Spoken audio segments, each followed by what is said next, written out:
Oi pessoal, eu sou a Kat e hoje eu não estou em live, estou aqui para gravar para vocês a reação da sessão spoiler à história de God of War 2018. Mas Kátia, por que você não está em live? Por que eu estou vendo no título parte 1? Então pessoal, esse vídeo da sessão spoiler tem 2 horas e 11 minutos. Pra eu ver em live é um conteúdo muito grande, entendeu? O pessoal não quer assistir em live. E geralmente quando eu pego vídeos tão longos assim pra assistir em live, acaba que só fica eu e a minha conta fake assistindo. Então, pra não ser um negócio muito maçante, 2 horas de vídeo em live, eu resolvi gravar em off pra vocês e separar em algumas partes pra também não ser pesado pra mim. Porque o tempo é curto, irmão, tem louça pra lavar, tem live pra fazer, tem vídeo pra editar. E vai ter que ser assim. E também, ó, vai estar gravado, entendeu? Acabou esse aqui, depois vocês vão pro outro. E eu prometo que aí 1 ou 2 semanas já vai estar tudo postado aqui no canal, tá bom? Não reclama não que eu tô me esforçando aqui. E é isso, bora assistir. Quem gosta aí de sessão spoiler, quem gosta de ver as reações, por favor, já deixa o like, se inscreve. Tem as outras sessões spoilers também, 1, 2, 3 God of War aí, tá tudo pronto já. E é isso, bora reagir. Lembro muito bem A introdução mais longa desse canal, 1h48. Se você não viu até aqui, seu filho da mãe, é porque você tá viciado em TikTok. E é isso. Agora sim, bora. que ao final de God of War 3, Kratos tentou se suicidar com a lâmina do Olimpo, certo? E que após a cena pós-créditos, no lugar do corpo do Kratos havia um rastro de sangue que se estendia até a beirada do precipício. Então, Kratos realmente rastejou até lá e sobreviveu à sua tentativa de suicídio. Isso porque os deuses o haviam amaldiçoado, impedindo que ele tirasse a sua vida com suas próprias mãos. O cara mais Não havendo outra maneira de dos encontrar jogos. a paz eterna, Kratos tentou se livrar do seu maior fardo, as lâminas do caos. Ele as jogou do topo daquele precipício na tentativa de se livrar delas de uma vez por todas. Porém, um vento muito forte, mas muito forte mesmo, as jogou de volta, com as lâminas caindo diante de seus pés.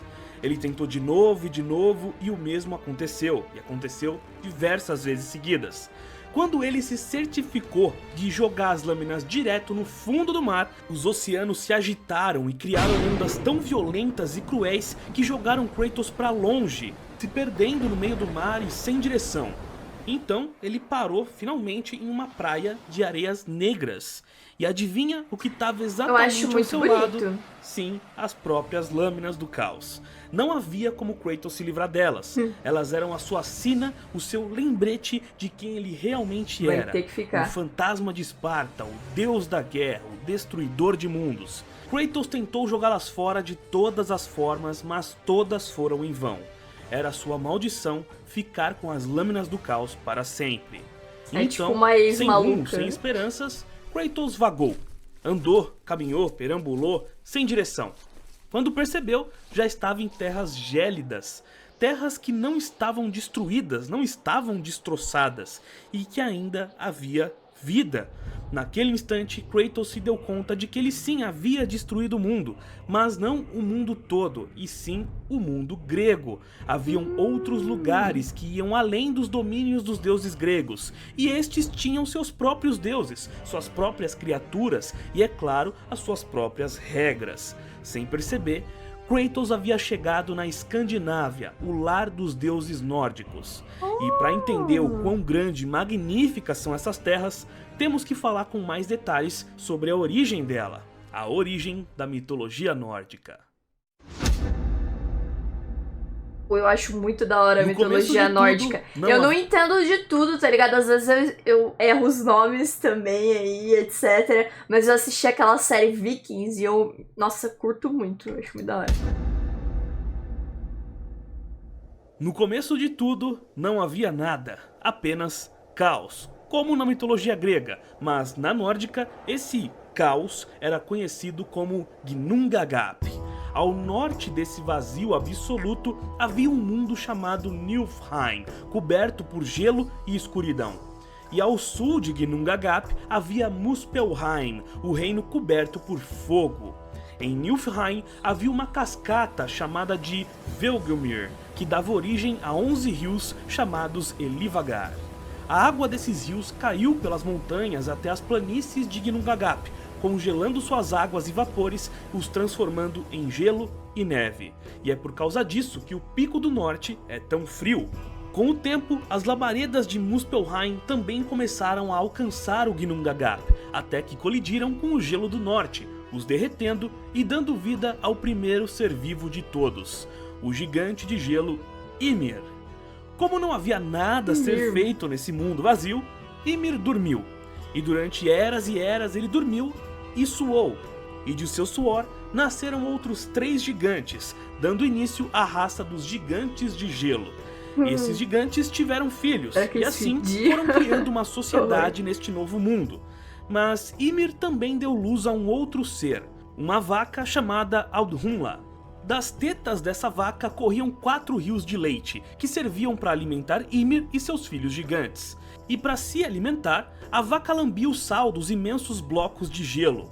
Um dia, enquanto lambia uma pedra de gelo, surgiu a cabeça de um homem.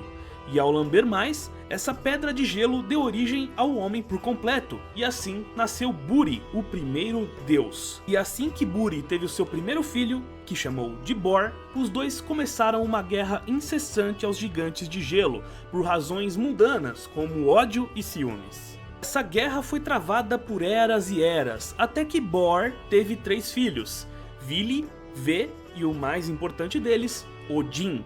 Juntos, os 4 se revoltaram contra Ymir e o mataram violentamente.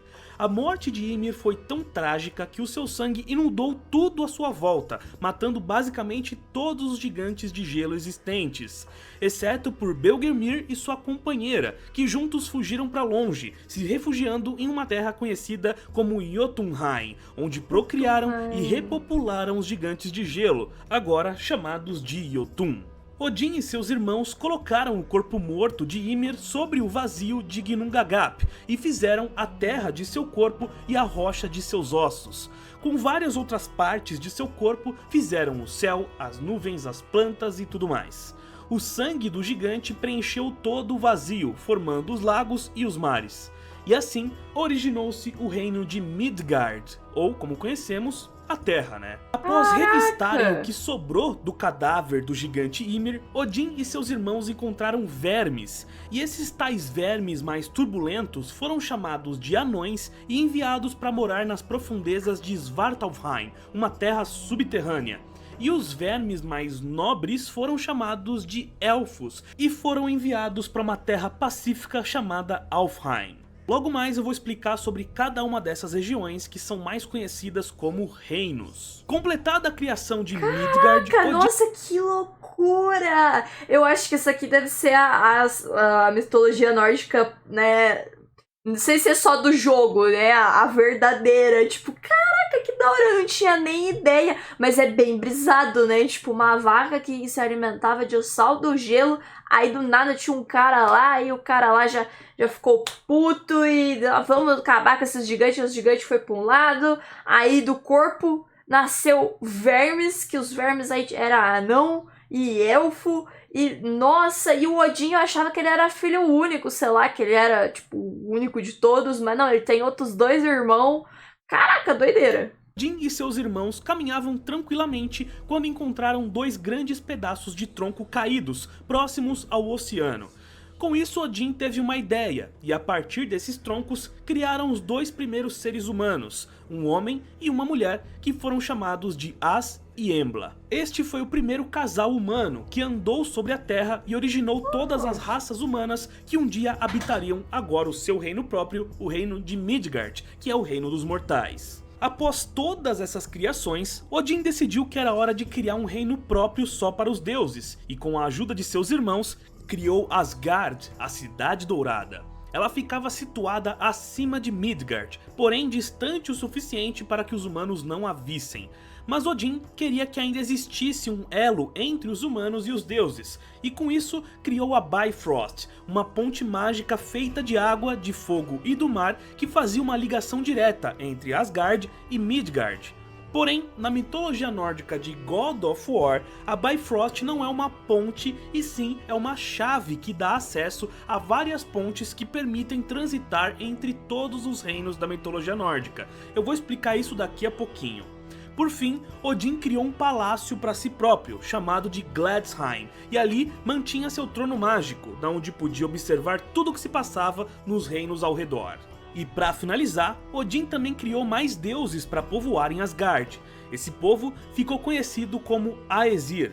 Contudo, um outro grupo de deuses se rebelou contra os Aesir, criando o clã dos Vanir, que não moravam em Asgard e sim em outro reino distante, chamado Vanaheim. Não se sabe exatamente as motivações reais por trás dessa rivalidade entre os clãs, mas eles sempre guerreavam e eventualmente faziam breves tratados de paz. Os Aesir, clã majoritariamente composto por Odin e sua família, eram conhecidos por serem guerreiros natos. Já o cara lá do Vikings, como é que era o nome dele mesmo? Obviamente eu lembrei, eu não procurei no Google, tá? O nome dele era Ragnar Lothbrok, muito foda. Inclusive, se vocês gostam, assistam essa série aí que ela é muito da hora. Os Vanir, pelo menos até a terceira temporada, ela é da hora. Odin e sua família eram conhecidos por serem guerreiros natos. Já os Vanir, clã constituído em parte pelo deus dos ventos Njord e sua família, são deuses da natureza, fertilidade e prosperidade, muito mais calmos e pacíficos que seus rivais, embora sejam tão letais quanto. Antes de falarmos mais detalhadamente sobre os principais deuses, eu preciso explicar para vocês sobre os 9 reinos da mitologia nórdica. Oh, impactante! Todos esses 9 reinos que eu mencionei, desde os primeiros como Niflheim e Muspelheim, estão conectados, ocupando o mesmo espaço físico, mas em diferentes planos de existência. Todos eles se encontram nos galhos da Yggdrasil, uma árvore gigantesca que abriga todos esses planos e fica localizada no centro do universo. Conhecida como a Árvore da Vida, a Yggdrasil conecta esses planos, pois as suas raízes existem em todos os 9 reinos ao mesmo tempo. Imagine um prédio com apartamentos do mesmo tamanho, porém com mobílias diferentes. O banheiro do último apartamento fica na mesma direção que o banheiro do primeiro apartamento, mas ainda assim são lugares diferentes. Agora imagine 9 apartamentos de mesmo tamanho ocupando o mesmo espaço físico, como se fossem achatados um dentro do outro. É assim que os reinos estão conectados, eles existem no mesmo lugar e do mesmo tamanho, porém diferentes em sua aparência, fauna, biologia e tudo mais. E é impossível transitar de um reino a outro sem algum tipo de magia ou acessório mágico. Já em God of War, uma forma de qualquer pessoa atravessar os reinos é através do grande templo de Tyr, o deus da guerra nórdico. Ele criou um templo que existe em todos os reinos ao mesmo tempo e tem pontes para cada um deles. Para acessar essa ponte é necessário uma chave especial chamada Bifrost.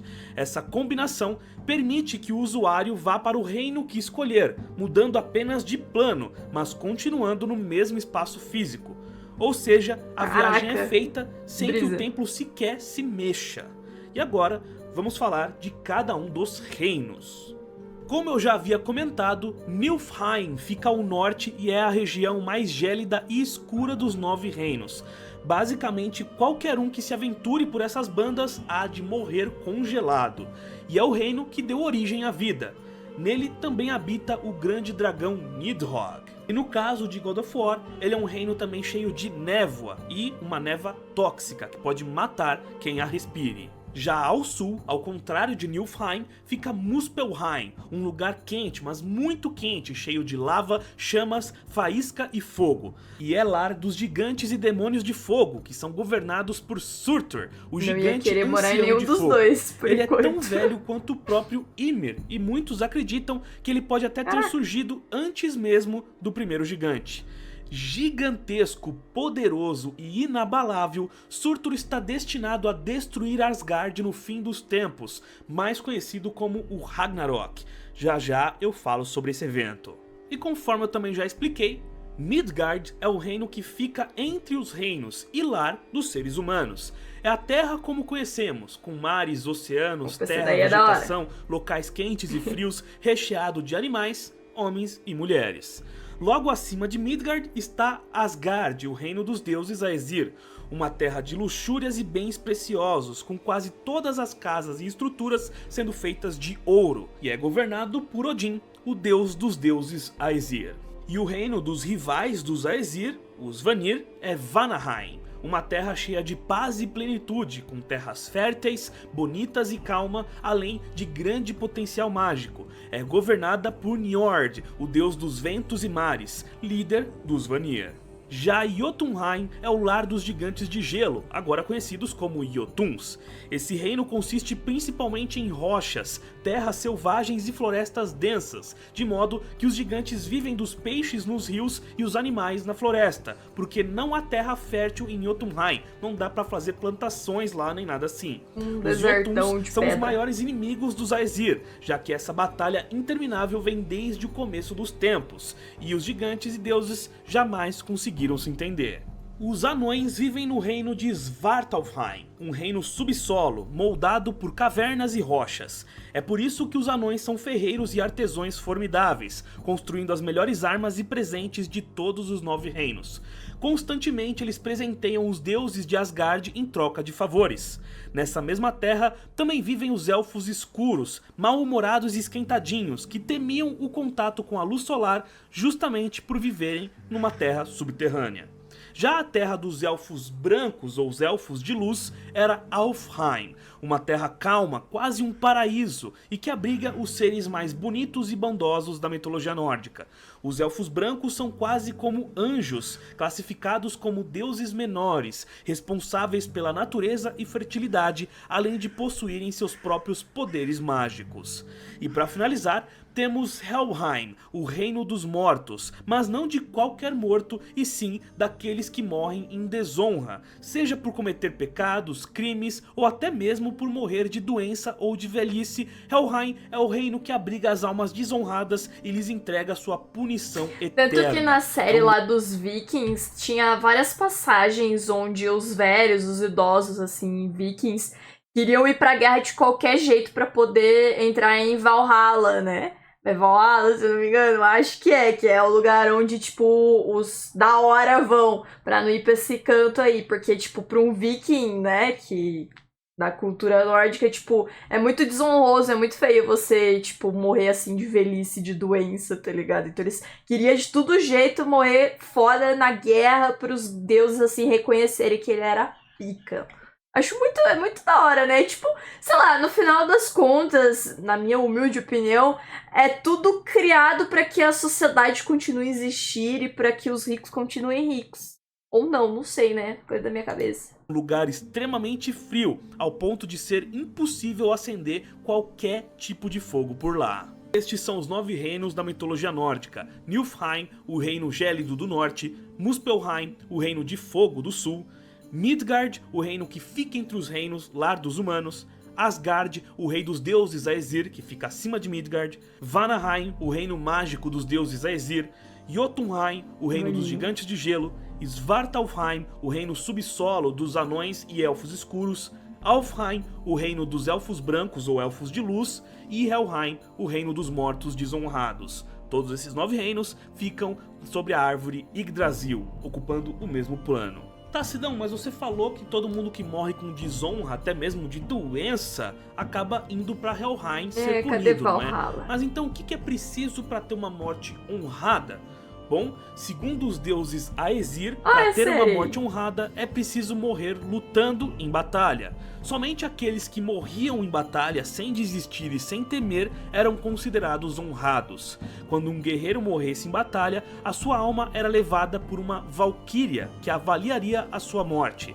As valquírias eram guerreiras aladas, servas diretas de Odin, com o propósito de procurar e julgar os maiores guerreiros mortos em batalhas e levá-los a um grande salão chamado Valhalla, que ficava no palácio de Odin em Asgard. Valhalla era o paraíso dos guerreiros, onde eles treinavam de dia e tinham grandes banquetes à noite. Após esses treinos, os seus ferimentos eram curados e eles poderiam continuar lutando e treinando para futuramente servir ao exército de Odin. Metade desses guerreiros eram levados a um outro salão, chamado de Sesrumir, onde tinham o mesmo destino. A diferença é que esse salão era da esposa de Odin, Freya, onde eles treinariam para servir o exército dela ao invés do marido.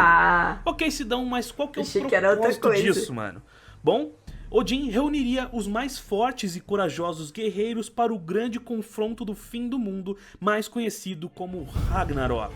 Foi detalhadamente profetizado que todos os 9 reinos serão destruídos em uma grande guerra entre deuses e gigantes e até outras criaturas, como o próprio Surtur de Muspelheim, conforme eu falei anteriormente. Muitos outros nomes terão um papel importante nesse evento inevitável, e vocês vão saber quais ao longo do vídeo. Mas o Ragnarok é o fim do mundo, algo que vai fazer uma limpa em todos os reinos e começar, depois disso, uma nova era. Para entender melhor o Ragnarok e o papel dos deuses, gigantes e seres nesse evento, vamos falar sobre os deuses agora. Pô, cara, acabei de ter uma epifania aqui pensando, nossa, mas se todo mundo vai morrer, então, né, já vai acabar tudo, por que eles se importam tanto de lutar? Mas é uma questão pessoal, né? Tipo, se você vai viver, vamos viver da melhor maneira possível, fazendo as coisas com honra, né? No final das contas, né? Às vezes não é tanto sobre o final, né? É sobre a jornada. E é isso aí, ó. Coisas que se passam pela cabeça da Kat. Voltando a falar de Odin, ele fez muita coisa desde que começou a governar Asgard. Coisas bem estranhas pra falar a verdade, viu? Como por exemplo, descer até a base da árvore Yggdrasil apenas para beber de uma fonte conhecida como o Poço de Mimir. Esse poço era vigiado pelo deus Mimir, o deus mais sábio de todos, e quem bebesse da água desse poço se tornaria mais sábio. Porém, Mimir advertiu que só deixaria Odin beber caso ele lhe oferecesse algo em troca. Então, sem pensar 2 vezes, Odin arrancou um de seus olhos e deu a Mimir, que lhe permitiu beber da fonte.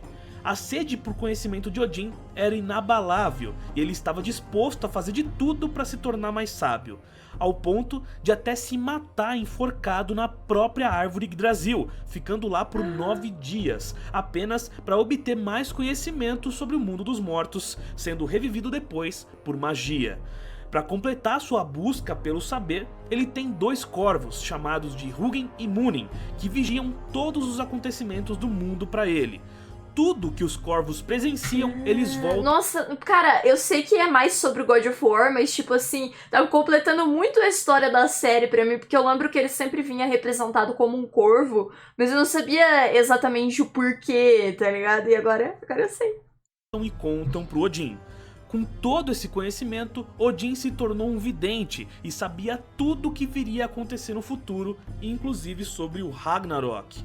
Com isso, ele passou a dedicar sua vida a tentar evitar esse evento, embora todos afirmassem que isso era impossível. Odin também teve vários filhos, com diversas esposas e casamentos diferentes. Vou mencionar alguns desses filhos brevemente para a gente poder dar atenção aos que realmente importam, principalmente no universo de God of War. Vidar era o deus da vingança e estava destinado a vingar Odin quando ele morresse no Ragnarok. Bragi era o deus da música e da poesia. Hermod era o deus mensageiro dos deuses. Hodur era o deus cego. E agora, falando dos deuses que realmente importam, temos Thor. Thor, o deus do trovão e das batalhas, era o filho mais poderoso de Odin e, portanto, o que mais guerreava. Tanto que ele era um grande pé no saco dos gigantes de gelo e das criaturas místicas, pois ele praticamente nunca perdia uma batalha. O que o ajudava ainda mais nas suas lutas eram seus equipamentos, criados por anões ferreiros extremamente talentosos chamados de Brok e Sindri.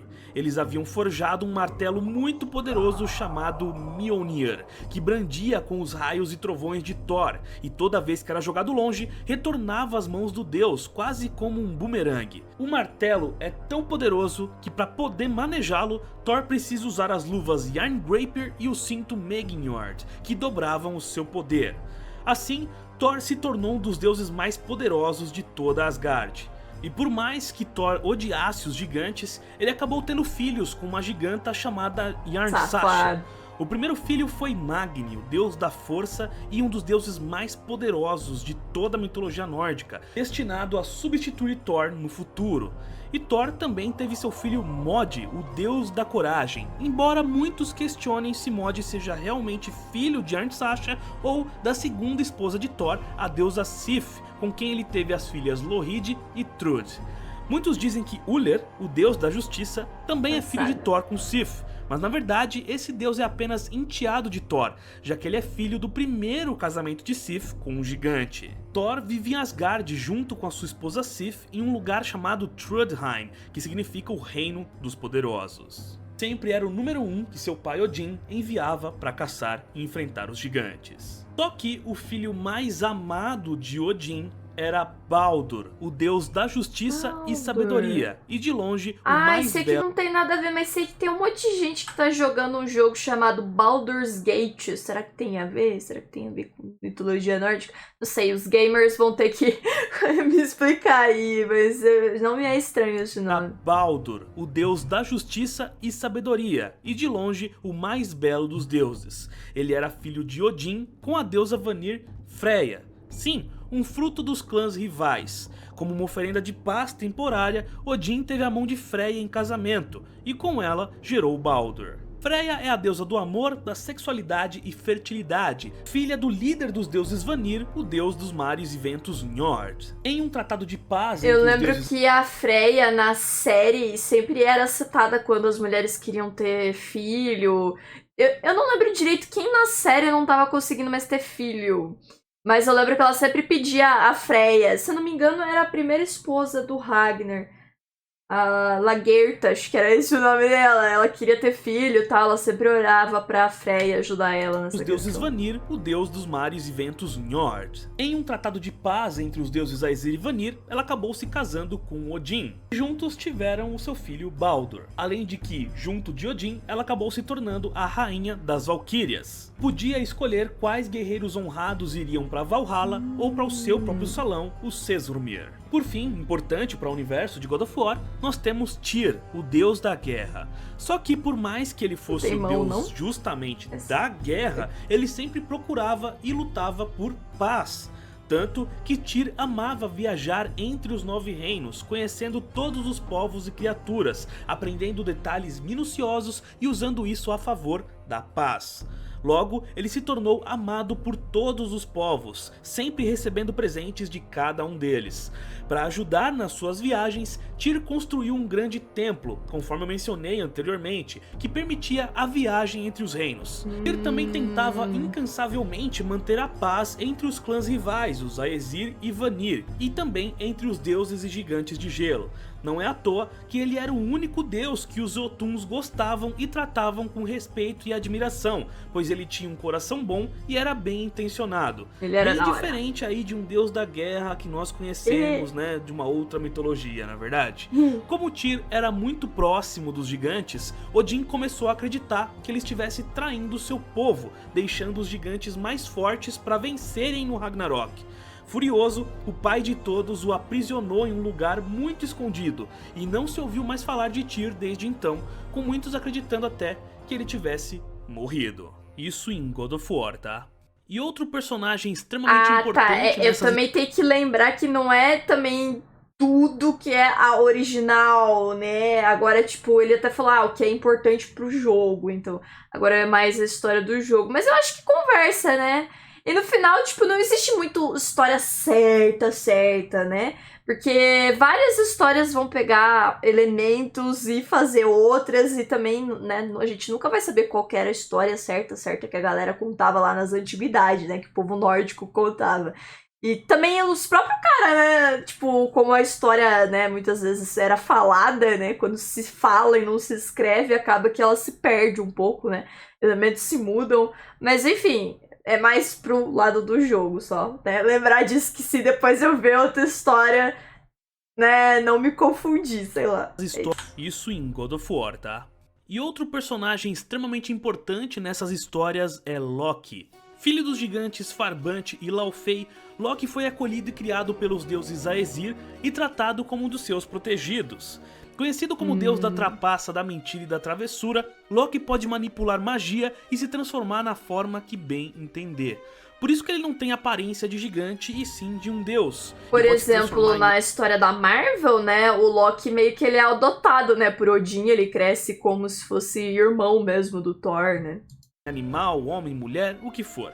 E por mais que as suas artimanhas sempre causem problemas a curto prazo aos deuses, eles frequentemente se beneficiam com elas de alguma forma, usando da malevolência de Loki para sair de situações difíceis ou complicadas. E há muitas, mas muitas histórias na mitologia nórdica envolvendo as travessuras de Loki, onde ele se dá mal no final.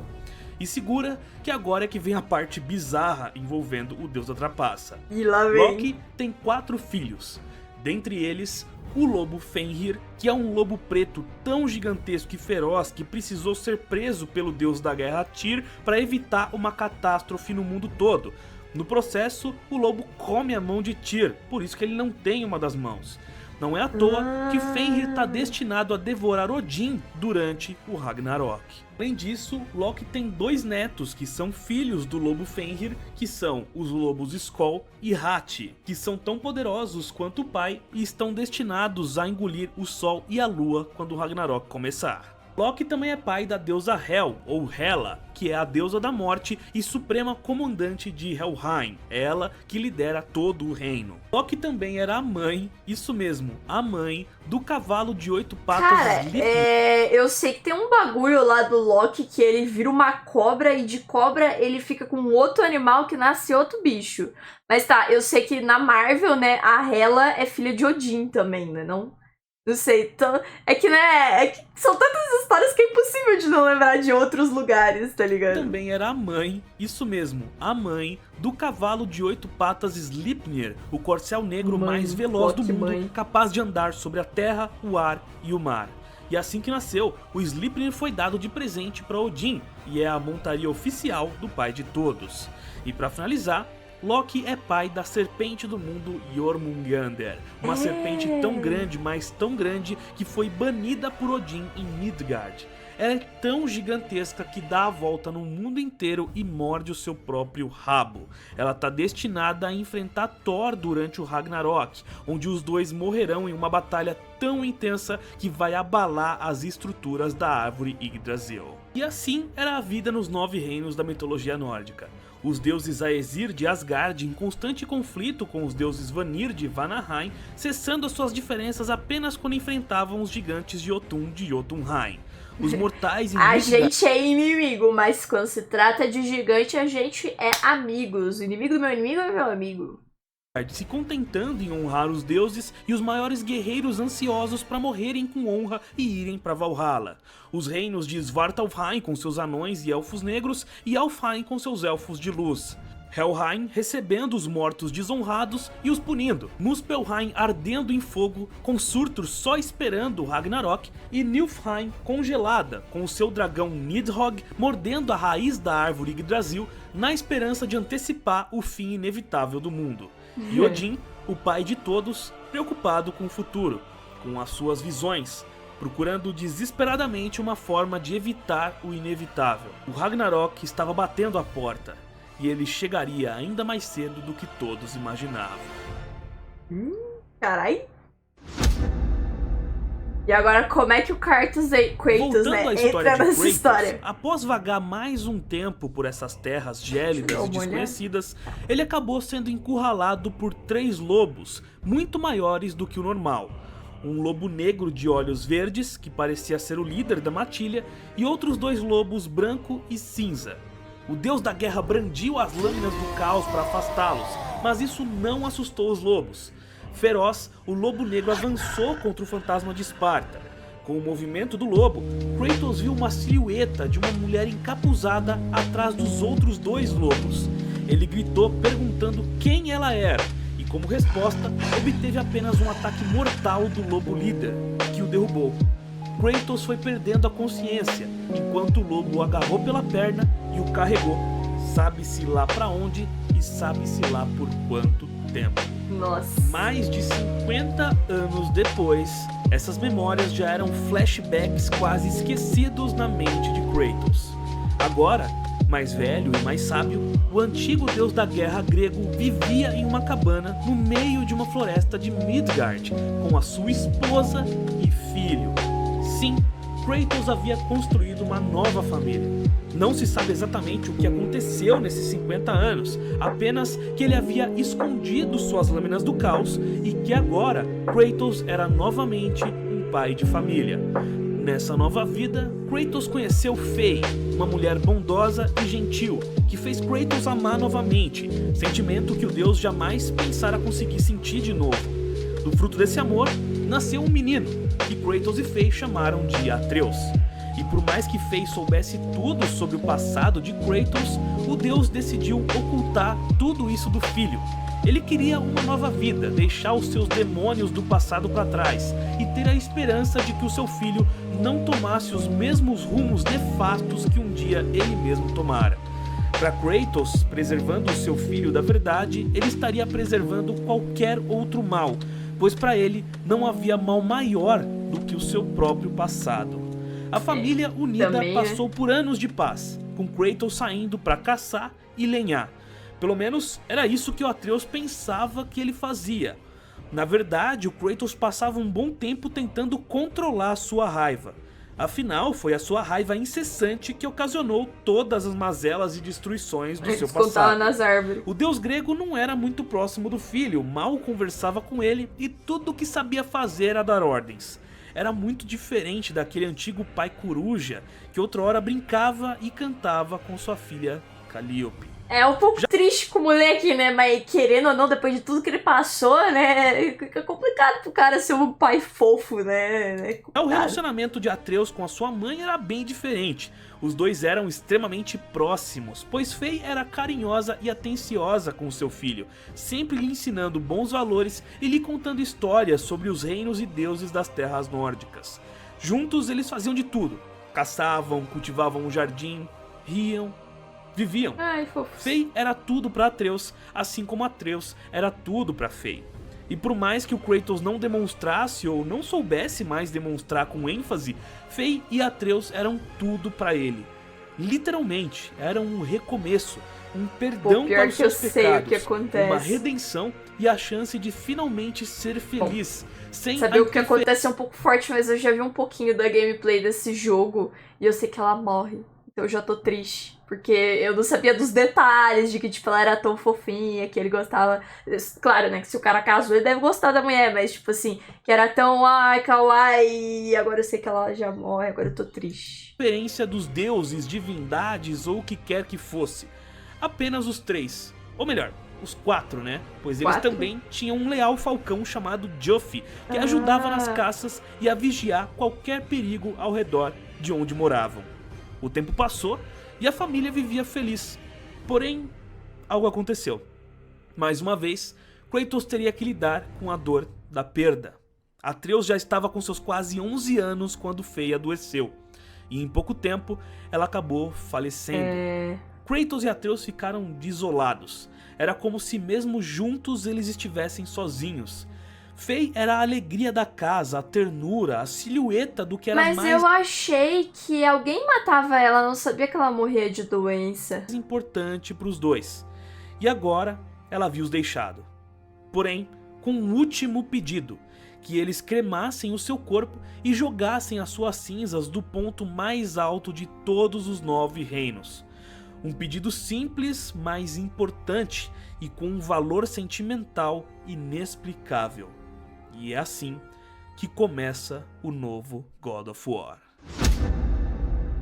Ai, que dó. O jogo começa com Kratos e Atreus indo pegar lenha para que pudessem fazer uma fogueira e cremar o corpo de Faye. Porém, Faye havia pedido que Kratos cortasse apenas árvores que foram marcadas por ela. O deus faz isso, cortando árvores que tinham uma marca com a mão de Faye, e finalmente crema o corpo de sua falecida esposa.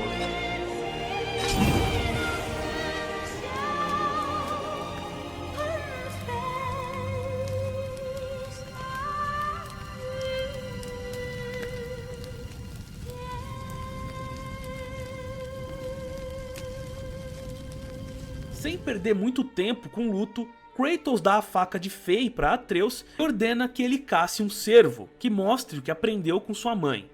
Após algumas burradas do menino, ele finalmente consegue acertar o animal, que agoniza. Por fim, Kratos ensina o garoto a sacrificar o animal, o que era difícil para o menino, pois a sua mãe nunca havia deixado ele matar de vez. Ela sempre matava o animal para ele em suas caças. Então Atreus cria coragem e sacrifica o animal com a ajuda de seu pai.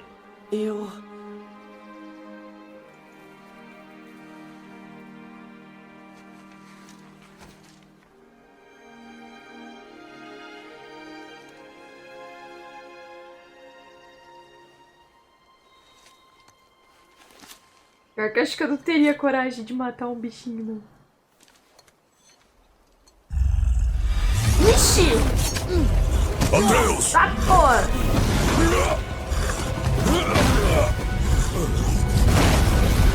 Ladrão! Vamos enfrentar isso! Não temos escolha. Só que de repente um troll enorme aparece e ataca os dois. Após uma breve e intensa batalha, Kratos e Atreus matam o monstro, só que Atreus não parecia satisfeito. Ah! Toma isso aqui! Garoto. Acha que eu tenho medo? Acho. Você Faz não é isso que o nada bicho pra tá mim. morto Garoto, já. olhe pra mim. Olhe pra mim. Garoto, olhe pra mim. Conseguimos.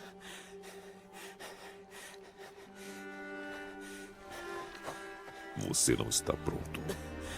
Vamos falar rapidamente sobre os Trolls. Os Trolls são criaturas enormes e extremamente fortes, além de serem muito violentos. Porém, eles não são monstros, ou pelo menos não costumavam ser. Eles raciocinam, têm sua própria língua e já viveram em sociedade, com cidadelas e tudo mais.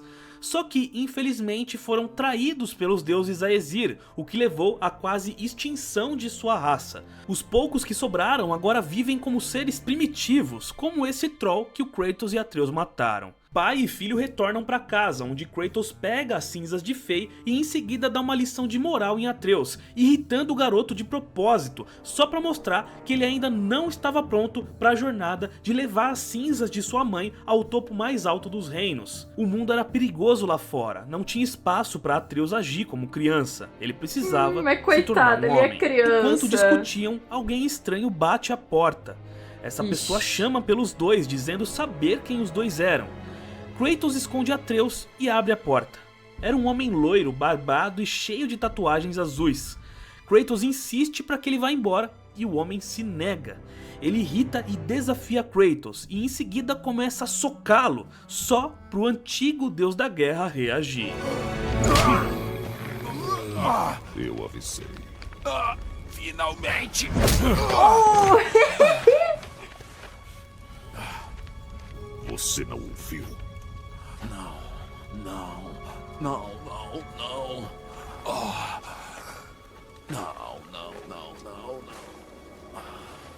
Não. Certo.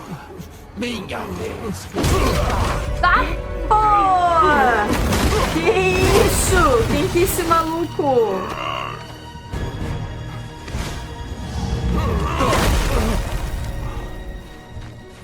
Mas que decepção! Pode vir então. Os dois travam uma batalha intensa, porém não importava o quanto Kratos batesse, o homem nunca se machucava. Não sangrava, não tinha hematomas, não quebrava os ossos. Segundo o próprio estranho, ele não sentia nada. Após lutar muito, Kratos consegue agarrar o estranho com um mata-leão e finalmente quebrar o seu pescoço, o matando. Pelo menos por enquanto, né? Nossa, mas quem é esse louco? De todos os que eu já enfrentei, fosse capaz de me fazer sentir alguma coisa, mas não!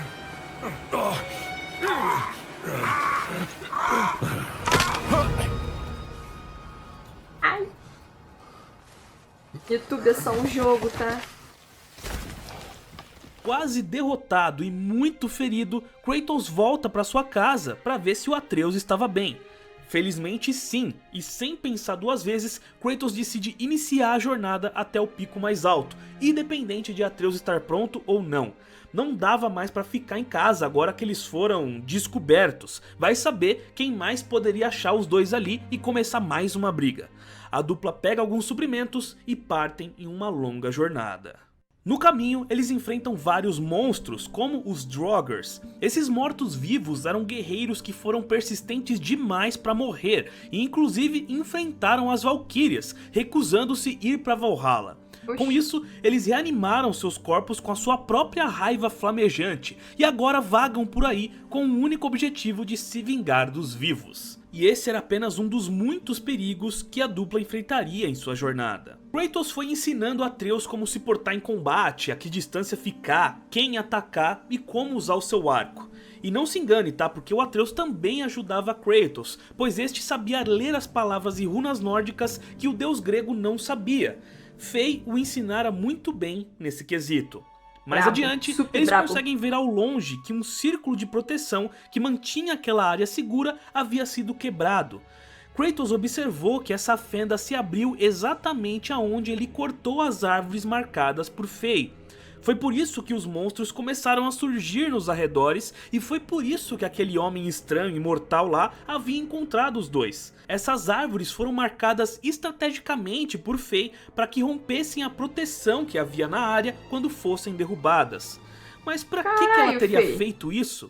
Kratos evitou se questionar muito e continuou sua aventura. Eu acho que o plano dela era realmente que... Eu acho que ela sabia que o Kratos queria só ficar em paz, de boas. Então ela fez isso pro Kratos sair de casa e fazer o que ela pediu, de jogar as cinzas dela embora. Eu acho, né? Não sei. Pô, vou no banheiro, mas vocês vão me ver... Eu não lembro o que eu falei, mas ó, vocês do YouTube nem viram que eu fui no banheiro, hein? Lutar com mais alguns monstros, um grupo de canibais cerca Kratos e Atreus.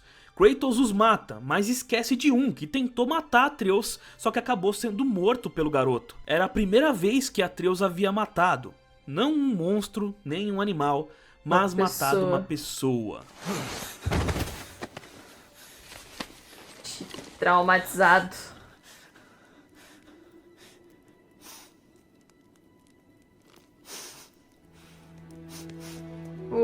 Tadinho.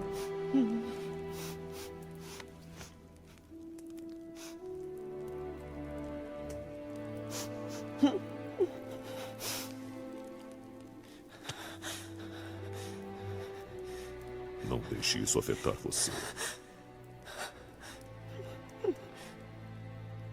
Vamos. A nossa jornada é o suave, nem foi ele que matou. Após esse pequeno trauma, pai e filho são impedidos de atravessar uma ponte graças a um animal de carga de um anão azul. Esse anão era Brock, o mesmo que, junto de seu irmão Sindri, havia forjado o martelo de Thor.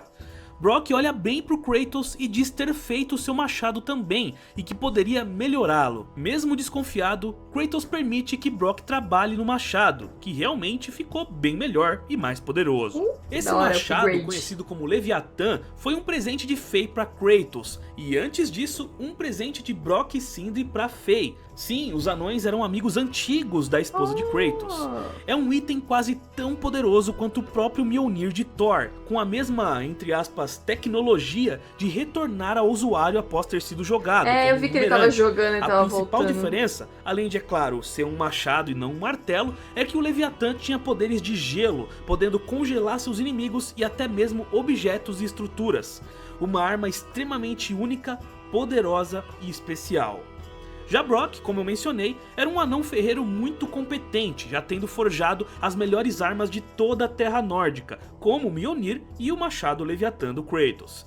Ele tinha ficado azul de tanto se expor às químicas de metais de prata, pois ele sempre trabalhava em seus projetos de ferreiro sem nenhum tipo de proteção. Brock também era conhecido por ser bem esquentadinho, cheio de falar palavrão e de fazer piadinha sarcástica com todo mundo. Sindri, o seu irmão, tinha uma personalidade bem diferente, sendo muito mais educado que seu irmão azul. Além disso, Sindri é um carinha bem nojentinho, não suportando nem sequer pensar em sujar suas mãos. Os dois irmãos eram igualmente competentes na arte de ser ferreiro, mas cada um com uma especialidade. Por exemplo, Brock era melhor com peças grandes e pesadas e Sindri com peças pequenas e delicadas. Os dois estavam separados e brigados já havia um tempo, desde que construíram um Mjolnir para Thor. E desde que Thor começou a usar o martelo, ele acabou o usando para espalhar muita morte e destruição, o que fez os irmãos se arrependerem de ter criado algo tão poderoso para ser usado de forma tão horrenda. Com isso, um começou a culpar o outro até que não se suportavam mais e cada um decidiu seguir seu caminho, agora trabalhando sozinhos. De volta ao jogo, a dupla se despede do Brock Tenso, e né? continua Tipo, é complicado, porque não é culpa deles, eles só fizeram o negócio, só que, né? Aí a pessoa que tá usando tá fazendo um uso bem maldoso, mas não tira um pouco a culpa que a pessoa sente, porque se ela não tivesse feito, talvez não tivesse acontecendo tantas mortes. Mas provavelmente a pessoa que tá fazendo essas mortes daria um jeito de fazer essas mortes de qualquer maneira, fosse ou não com esse martelo, né? Que eles criaram. Mas sei lá, né? De qualquer maneira, é complicado, é complicado. Eu nunca parei pra pensar muito nessa situação. sua jornada. No caminho, eles avistam um javali, e para continuar o treinamento, Kratos pede que Atreus o casse. O garoto atira uma flecha certeira, e quando vai buscar o animal, é interrompido por uma mulher, muito brava por terem machucado o animal dela. Essa mulher afirma que o javali é seu amigo, e pede que a dupla ajude a resgatá-lo. Eles passam por um vale muito bonito, onde a mulher manipula com magia algumas plantas e raízes, abrindo passagem até o que ela chamava de sua casa. Ela era uma bruxa e podia manipular diversos elementos da natureza. A bruxa pede para Atreus pegar algumas plantas e enquanto o garoto fazia isso, ela diz para Kratos que sabe que ele é um deus de terras distantes. Segundo ela, se ele não contasse logo sobre o seu passado para o garoto, poderiam haver consequências. Lembra que Kratos não tinha contado nada para o Atreus? Dele. Então, Atreus não sabia que Kratos era um deus e que ele era um semideus. E quanto mais tarde soubesse, pior seria, segundo a bruxa.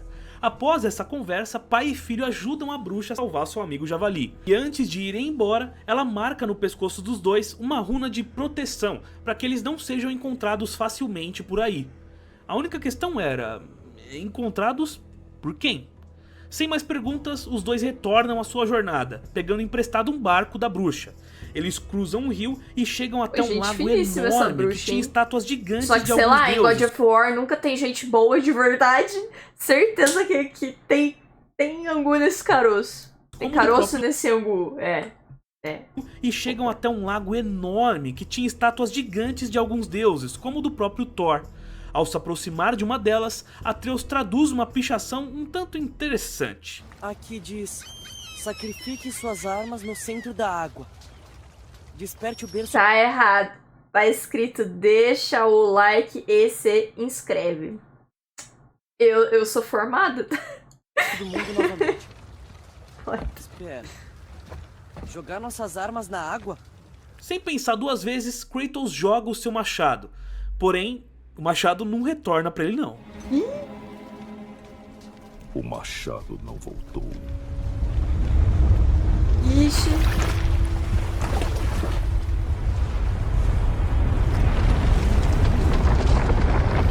A cobra. Segure, garoto!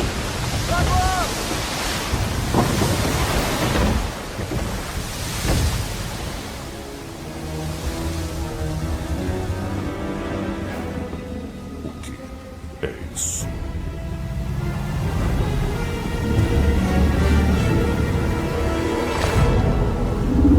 É a serpente do mundo.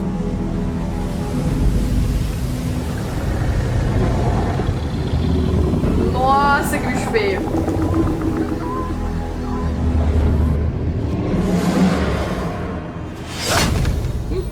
Toma de volta. Fique calmo, garoto! Eu tô! É incrível!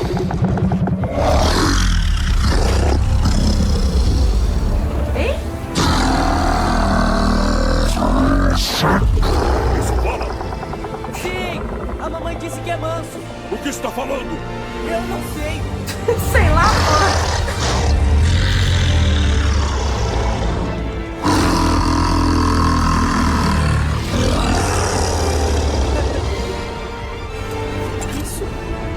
Isso foi demais. Espera, tem um naufrágio bem ali. Tá vendo? E aquela é a estátua do Thor. Mas dá pra ver bem mais agora. A água baixou depois da serpente. Jormungandr, a serpente do mundo, era quem mantinha aquele lago com a água em um nível tão alto. Após ela acordar, o nível da água baixa, revelando uma estrutura incrível, o grande templo de Tyr, aquele que permite viajar entre os reinos da mitologia nórdica. Pai e filho adentram o templo só para encontrar Brock, que afirmava estar construindo uma lojinha ali. Brock dá a Kratos uma runa da árvore Yggdrasil. Com o portal certo, ele poderia ativar uma entrada para os galhos da árvore e transitar entre esses portais. E Brock também advertiu uma coisa muito importante pro Kratos. E em nenhuma hipótese, nunca, nunquinha mesmo, mas nunca se joguem da beira, a não ser que queiram morrer. Bom, não tem por que a gente querer isso. Era com essa runa e com outras Vão magias querer. que Brock conseguiu chegar lá tão rápido. Ele e o seu irmão Sindri usam isso para atravessar entre os reinos de forma rápida e sem serem vistos. Por isso que eles nunca estavam sob ameaça de algum monstro ou criatura, eles sempre passavam despercebidos. Kratos e Atreus atravessaram um portão do templo que dava em direção ao pico que eles queriam chegar, ao pico que eles imaginavam ser o mais alto dos 9 reinos. No caminho eles conhecem Sindri, o anão ferreiro irmão de Brock, que não sabia que Fei tinha morrido e fica muito triste com a notícia. Ele melhora o machado de Kratos e a dupla se despede. mais um Pai e upgrade. filho conseguem chegar até a entrada do pico, mas a ponte que dava acesso a ela estava coberta por uma névoa negra esquisita. De repente, a bruxa, de antes, aparece atrás dos dois, afirmando que o nome dessa névoa era Sopro Negro e que era impossível atravessá-la sem ter um tipo de magia específica. A bruxa os leva de volta ao grande templo de Tyr e com a Bifrost, a chave que dá acesso aos outros reinos da mitologia nórdica, ativa a ponte que dava para Alfheim, o reino dos Elfos de Luz. Segundo ela, os dois precisavam coletar um pouco de uma energia branca chamada de Luz de Alfheim, tanto para dissipar o Sopro Negro e atravessar aquela ponte, quanto para poder recarregar a Bifrost e poder viajar entre os reinos da mitologia nórdica. Com isso, ela entrega a Bifrost a Kratos. Quando eles finalmente chegam em Alfheim, algo estranho acontece com a bruxa. O que precisamos está lá. Não. Ai, sabia que tinha Agora, coisa. Oi, não. Para restaurar a magia da Bifrost, você deve entrar na luz. Mas tome cuidado para não ficar preso entre... Não!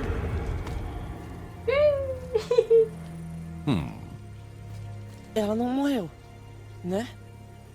Acho que não. Vamos. A bruxa não havia morrido, e sim sido puxada de volta até Midgard. Isso aconteceu porque Odin a proibiu de sair de Midgard, então era impossível que ela transitasse entre os reinos. Explorando Alfheim, pai e filho se deparam com uma guerra entre os Elfos Negros de Svartalfheim e os Elfos de Luz, ali nativos de Alfheim. Ao que dava a entender, os Elfos Negros haviam vencido, pois matavam e trucidavam os Elfos de Luz, que não ofereciam nenhuma resistência. Eles descobrem que essa guerra já havia durado muitos anos, sempre com um único objetivo: obter a luz de Alfheim para si. Kratos e Atreus são pegos no meio dessa guerra e acabam tendo que Pô, enfrentar não muitos importa elfos. a história, os elfos sempre se lascam, cara. Que doido, tipo, toda a história que eu vejo, os elfos são tipo, pô, suave lá, sempre parece humano, bicho, sei lá, qualquer coisa pra encher o saco deles. Eles só querem viver os melhores de anos que eles têm, entendeu? Viver lá na vidinha deles, suave. Complicado, viu? Os negros no caminho. A dupla acha um barco e quando começam a remar... Claro que tem Atreus história que tem os elfos, né, filha da mãe também, né, sem ser os elfos da escuridão aí, tá ligado? Mas na grande parte os elfos, tipo, que estão querendo viver de boa, nunca podem viver de boa, sempre vai aparecer alguém pra atormentar. Negros no caminho. A dupla acha um barco e quando começam a remar, Atreus começa a escutar algumas vozes. Hã? Mais uma vez, não disse nada. Estranho. Podia jurar que você falou... O que foi, garoto? Vozes. Não tá ouvindo? Não ouço nada. Esquizofrênico, moleque. Tá parando agora. Eu ouvi gritos. Muitas vozes com raiva. Você não ouviu mesmo? Não. Parecia... maligno. Essas vozes na cabeça de Atreus eram parte de um poder oculto do garoto. Ele ainda não sabia controlar, mas Atreus podia ouvir e entender animais e outras criaturas em sua cabeça. Mesmo sem perceber esse dom, Atreus podia sentir quando um animal estava sofrendo ou com medo, por exemplo. Já nesse momento das vozes pedindo socorro, claramente eram os Elfos de Luz se comunicando com Atreus. Como os elfos são seres mágicos, eles devem ter percebido o dom do garoto e tentado se comunicar com ele, pedindo ajuda. Os dois encontram o templo enorme onde ficava a luz de Alfheim, e após muito se aventurar por lá, enfrentando dezenas de hordas de elfos negros, eles finalmente conseguem destruir um ninho desses elfos e liberar o acesso à luz. Atreus tenta colocar a mão nela, mas dói muito, dando a sensação de queimar. Kratos entrega seu machado ao garoto e decide entrar na luz por conta própria, segurando a Bifrost. Ao entrar, Kratos se depara com um mundo meio ilusivo, como se fosse um sonho. De repente ele escuta uma canção e acredita que seja de Feia, sua esposa. Enquanto ele persegue esse som, o som da canção, ele também ouve ecos da voz de Atreus dizendo que Kratos o abandonou. Quando o deus finalmente acredita estar chegando perto de Fei, Atreus o puxa para fora da luz. Fei! Volte! Não! Não! O que você fez? Por que você fez isso? Eu te salvei! Você tava preso ali! Eu esperei e você não saía! Então eu puxei você! Garoto, foi só por um!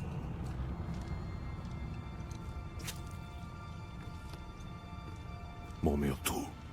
Não! Você ficou lá por muito tempo! Não Eita. sabia o que fazer! Você me deixou de novo! Você nem liga!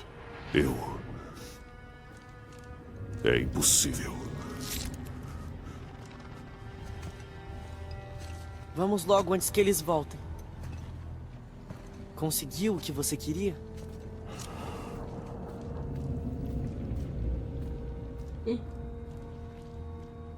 Sim. Acredite ou não, mas Atreus esperou Kratos por 2 dias inteiros. O que pareceu ser apenas alguns minutos para o Kratos foram 2 dias fora da luz. E de alguma forma, Atreus conseguiu enfrentar todos os elfos negros que o atacaram, usando tanto do seu arco e flecha quanto do próprio machado Leviatã. O moleque ficou bala. Impressionado, porém sem fazer perguntas, Kratos decide voltar a Midgard, agora que ele já tinha a Bifrost carregada com a luz de Alfheim. Porém, ao tentar sair do templo, os dois são surpreendidos pelo rei dos elfos negros. Mata! Após uma batalha intensa, a dupla o derrota. Com a morte do rei, os elfos de luz voltaram a reinar sobre Alfheim, se tornando novamente os protetores da luz. E agradecendo muito Kratos e Atreus no processo. Kratos e Atreus retornam a Midgard e, usando a Bifrost, atravessam o Sopro Negro. Dentro da montanha, eles enfrentam uma enxurrada de monstros mortos-vivos, trolls e o caramba 4. Por fim, conseguem acionar um elevador de serviço e começam a subir ao topo do pico. Mas de repente são impedidos por algo gigantesco. Estamos quase no cume. Nada vai nos deter. Graças ao pânico eu não consigo Acalme-se, ouvir garoto, e fique atrás de... Cume sem querer dar uma risadinha. Nossa. Esse dragão imenso que soprava raios morava no pico da montanha e se chamava Raislir. Ao chegar no topo, os dois presenciam o dragão tentando atacar Sindri. O azar do anão era que apenas dragões eram capazes de ver os anões viajando pelos reinos, e assim ele acabou pegando Sindri no flagra. Kratos começa a lutar com o dragão enquanto Atreus protege Sindri, e após uma batalha intensa, o filho ajuda seu pai a derrotar o dragão de uma vez por todas. Agora!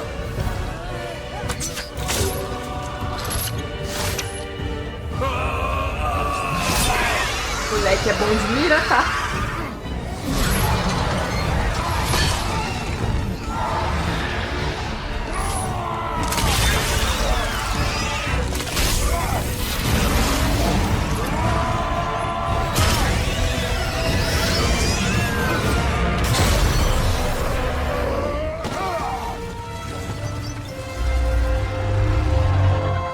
Ai, corre daí!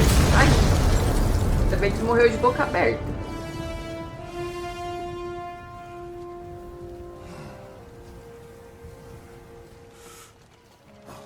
Uau! A gente conseguiu! Com a morte do dragão, Sindri agradece, recompensando Atreus com algumas flechas trançadas de visco. Os dois deixam um anão e finalmente chegam ao pico da montanha. Ao escalarem o que restava, começaram a ouvir vozes. Chegando mais perto, eles conseguem ver 3 pessoas conversando com alguém aparentemente amarrado a uma árvore. Escondidos, eles reconhecem o estranho imortal que havia brigado com Kratos no começo do jogo, e ficam sabendo que ele era ninguém mais, ninguém menos do que Baldur, o deus da justiça, filho de Odin. Os outros 2 homens junto a ele eram Magni e Mod, os filhos de Thor. Eles estavam interrogando Mimir, o deus mais sábio de todos, exigindo que ele falasse onde estavam Kratos e Atreus. Mimir se recusa a responder e os manda embora. Após a barra tá limpa, Kratos e Atreus começam a conversar com Mimir, e ele revela que aquele não era o pico mais alto de todos os 9 reinos. O lugar certo ficava em Jotunheim, o reino dos gigantes de gelo, em uma montanha que tinha o formato de uma mão com os dedos apontados para o céu. Porém, segundo Mimir, os gigantes haviam bloqueado a passagem para Jotunheim há décadas, e ninguém havia conseguido ir para lá desde então, nem mesmo os deuses. Como eu acabei de falar, Mimir era o deus mais sábio de todos e chegou a se tornar o conselheiro oficial de Odin. Inclusive foi ideia de Mimir fazer Odin se casar com Freya como uma oferta de paz, assim ocasionando o nascimento de Baldur. E Mimir era tão amigável quanto era sábio, sendo bem recebido em todos os lugares que ia.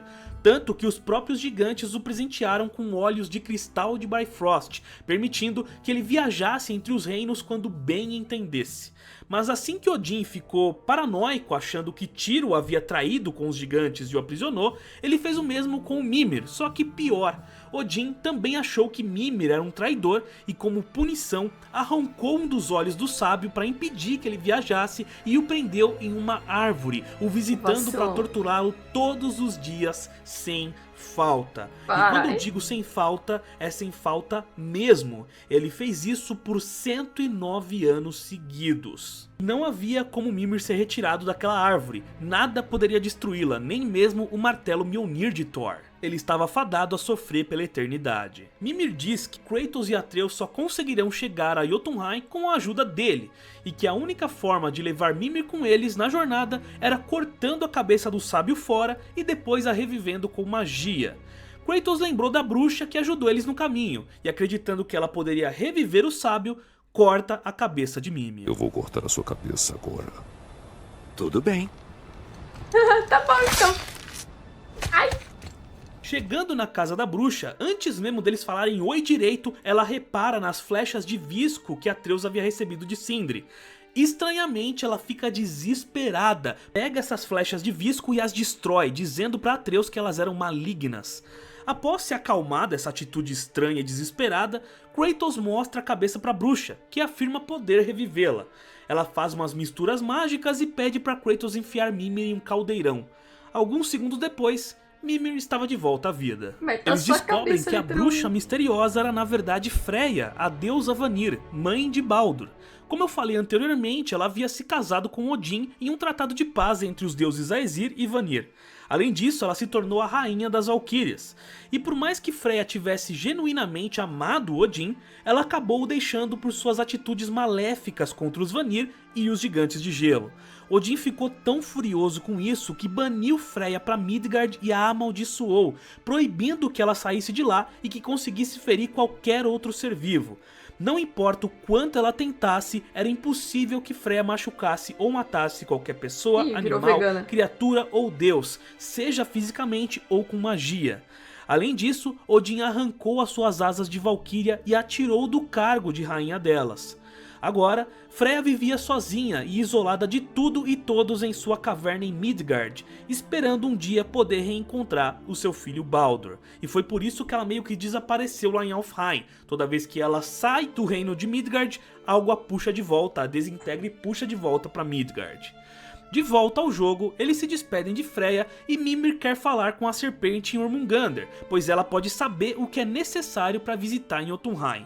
Então, Mimir assopra uma trombeta que ficava no meio do grande templo de Tyr, e com o som dela, a serpente veio ao seu encontro, mas antes fazendo questão de morder uma estátua de Thor que estava ali perto, só de raiva mesmo, já que ela o odeia.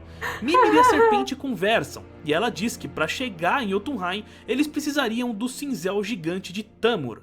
A cobra empurra o templo, alinhando os heróis na direção certa e vai embora, mas não sem antes dizer que Kratos e Atreus eram familiares a ela e que ela também entendia a dor que os dois estavam passando pela morte de um ente querido. Bem estranho. De barco, Kratos, Atreus e Mimir vão até o norte daquela ilha, um local frio e gélido, onde dava pra ver o corpo do gigante Thamur caído. Há muitas e muitas eras, esse gigante era um pedreiro muito habilidoso, que tentou construir um muro gigantesco ao redor de Jotunheim para proteger os gigantes da ira de Thor. Infelizmente, antes de terminar, ele foi morto pelo próprio deus do trovão, e até hoje o seu corpo morto fica congelado, caído para todos se lembrarem do poder de Thor. Só para vocês terem uma noção, ele era um pouco maior que Cronos de God of War 3. Nossa. Não é à toa que ele é tido como o maior ser de todos os God of War, apenas atrás da cobra gigante, da serpente, a Jormungandr, é claro. O trio tenta chegar até o Cinzel, enfrentando vários inimigos no caminho, como os Wolvers, que eram seres tipo lobisomens, e outros trolls de gelo. Kratos tem uma ideia e decide subir até o topo mais alto do martelo do gigante caído e derrubá-lo para chegar ao Cinzel que estava mais debaixo da neve. Eles fazem isso, só que toda a destruição e barulheira chamou a atenção de dois camaradas, Magni e Mod, os filhos de Thor. Kratos e Atreus lutam contra os dois em uma batalha muito intensa, onde Mod fica irritando Atreus, xingando ele e falando mal de sua mãe. Mas a luta termina de uma forma trágica, com Kratos matando Magni. Eu achei que o Atreus ia morrer, pra falar a verdade. Eu vou te matar! Atreus! Quando ele falou, forma trágica, tá ligado? Eu vou te matar! Atreus! Fala da minha mãe, não.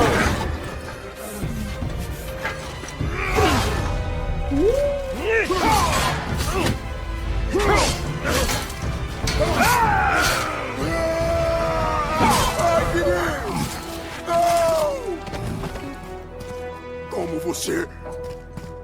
Você nem imagina o que... Seu filho da puta! Você é o próximo! Volta aqui, seu covarde! Eu acabo com você!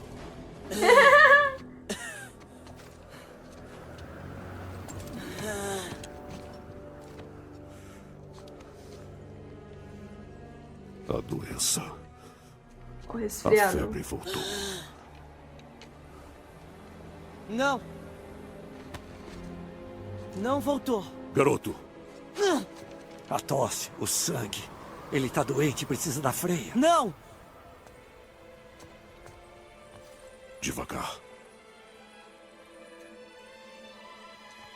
Vou ficar bem. Pronto, rapaz. Eu tô bem, viu? Após a batalha, Atreus fica muito enfurecido, tanto que começou a cambalear e até a tossir sangue.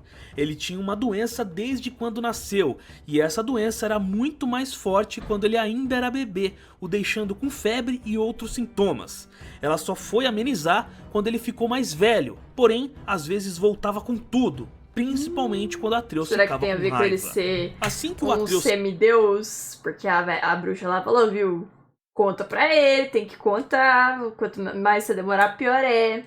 E agora eu vi que chegou bem na metade do vídeo, ele tá bem interessante, mas como? São 6h36 da manhã, eu vou agora deixar pra gravar a outra metade outro dia. A gente vai ver o porquê do Atreus estar doentinho assim, ou se tem a ver com a minha teoria aqui, ou o que é no próximo, na parte 2. Obrigado por ter assistido até aqui. Eu pretendo, pelo menos daqui uma semana, ou então, sei lá, tentar postar a parte 1 e a parte 2 no mesmo dia, não sei. Mas pretendo não demorar pra eu postar essa parte 2, tá?